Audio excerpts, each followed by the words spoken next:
Hey, this is a tutorial on Quizlet, and it's a site that I really use quite a bit with my kids. It's a vocabulary website. Here we are. Quizlet is a free site. I do opt to pay. It's minimal. I don't even remember how much it is. I don't know if it's I think it's only like $17 for the year or something. I don't even remember how much it is, but anyway, you can log in with Google or Facebook. I had logged in many years ago with Mrs. Haug. That's what my students call me. So, anyway, oops, what the heck. So, I thought I'd already logged in. Apparently not. So, go ahead and log in, and teachers can get 6 months for free. And you can record your own voice. I don't usually do that. You can add images. Basically what it is, sorry, I should start with that, is basically it's a flashcard website. So, for instance, if we went to my second period class, we could find some different stories, okay? And this is a lot. This is like really later in the year with the number of words used. So it looks like I got rid of a lot of my cards. So let's just say I went ahead and grabbed this chunk of cards. And that's what's nice about Quizlet is because you don't have to recreate the wheel. You can also grab someone else's, and I'll show you in a minute. But for instance, here's a set of my flashcards. I simply went in and I typed in a word. And I personally, no offense, if you like to look words up in a dictionary or look them up online and you like a very specific definition, that's not how my brain works. And I don't want to clutter other people's brains whose capacity is larger than mine. So I like to give them short, concise definitions that relay the idea of what a word is. Synonyms to me work wonderfully. So that's how I teach, and no offense to anyone else. But so I try to put in really short definitions that convey the idea of what a word is. And we have the discussions about the words as we go and use them in sentences and blah, blah. So, but I enter them in, and sometimes they do get longer because reassures. Sometimes I just can't figure out a way to shorten it, so I end up going the long route, but I try to keep them short. Anyway, so what would happen is you go to Quizlet, and let's say I want to create a set of flashcards. So I simply hit create. I was just demonstrating a set to show you what they look like. So I want to create a new study set. So I would enter a term. So again, if we just went here, very, and we went over here, and we used words that we already had, an idea. Okay. Okay, so there. I would title it so that I could search it later and find them. Okay, and when I'm finished, notice I can change who it's visible to if I want to customize that so that it's only visible to certain students. So you could actually give different definitions to different students. If some of you prefer a longer definition for some, and you might want to shorten it for others who, like me, it just kind of goes in one ear and out the other unless it's short and concise and to the point. Okay, you could maybe make it only editable to you. Okay, I've not used all the tools on Quizlet. I get in there, I do what we need to do, and we go. But and then you would just simply hit create. And I don't want to keep this. So I'm going to ignore it, and I'm going to show you another way to do it. So you could create your own set, or you could simply go in here and search. And let's say there's a book you're going to use. If I was going to teach The Outsiders, I would type in the title, and it's going to show me these terms. Well, here's me because I teach The Outsiders, but it's also going to show me anybody who teaches The Outsiders. Now, notice this teacher got really creative, and he's got images.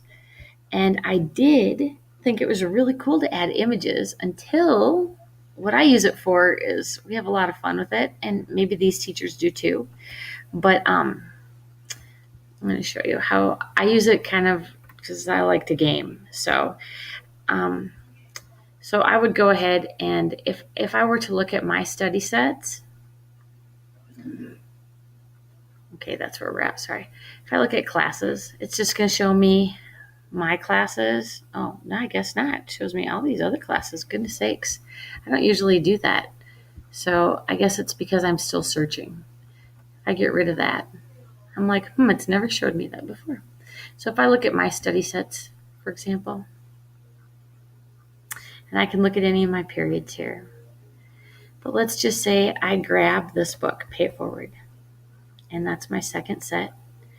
And I create the sets. Now you could have your kids create sets, and I really, really encourage kids to create their own sets for other classes because it's such a great, great site.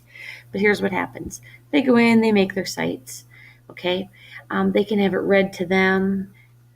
They just hit that microphone or whatever, the sound image, and it'll like say it to them so they can hear it. But what we like to do is we really like to play match.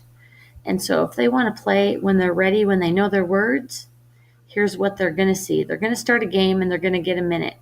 Okay. And it's going to give them like 10 words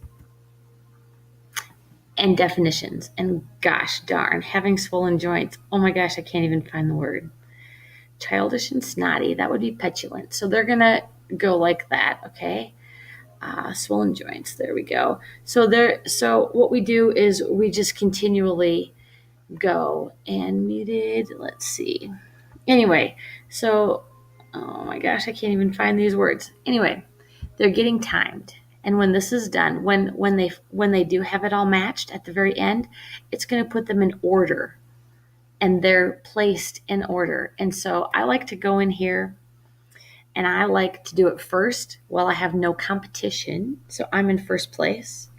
And then as my students do it, they just love bumping me down.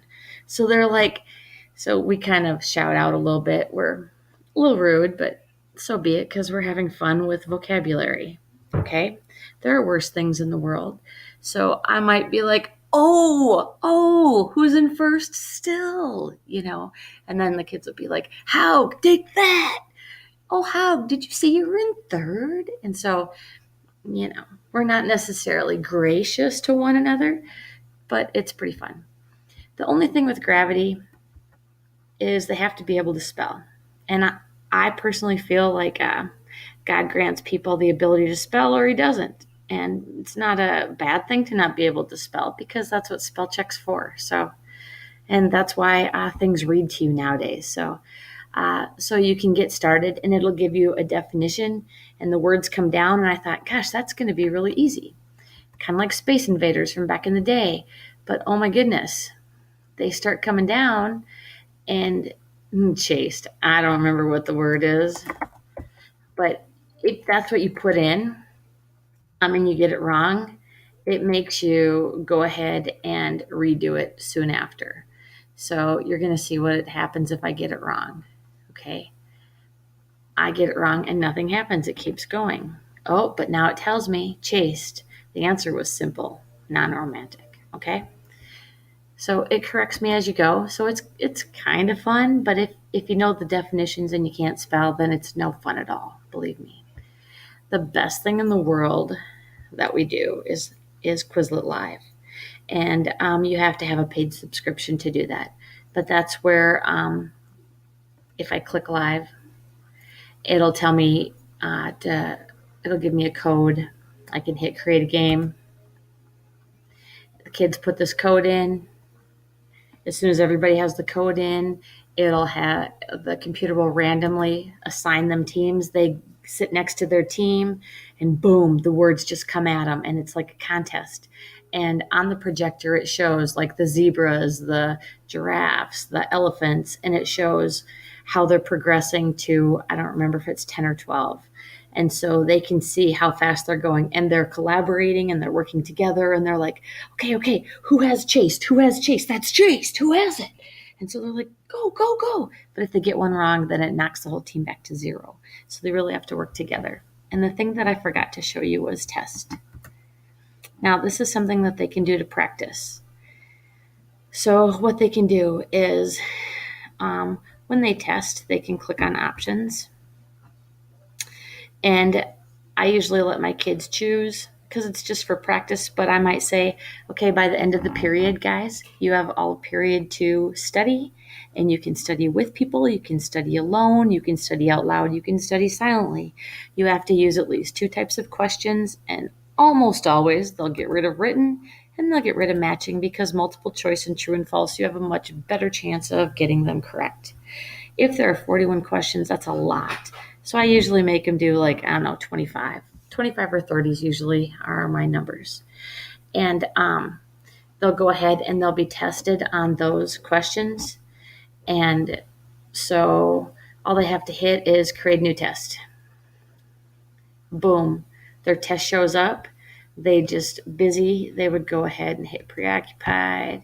It's computer generated. So the computer tests it for, or corrects it for them to cross. Okay. Transcended. Okay. So they go through and they take this test, and it shows them their score. So they see if they like it or if they don't like it. So they've got all period to get a test score that they like. So if at the end of the period they haven't shown me a test score that they like, then they have before or after school to stop in my room or during a study hall to come see me and keep practicing their words until they find a score that they like. It has to be a 70 or above. I want to see or above. So if they're happy with a 70, then I'm happy with a 70. I mean, it's their grade. So again, if that offends you, no offense intended. That's just how I roll. So yeah, if you prefer something else, that's great for you, and I'm sure it works wonderfully. So that's how I use Quizlet, and I think it's a great site. Thanks.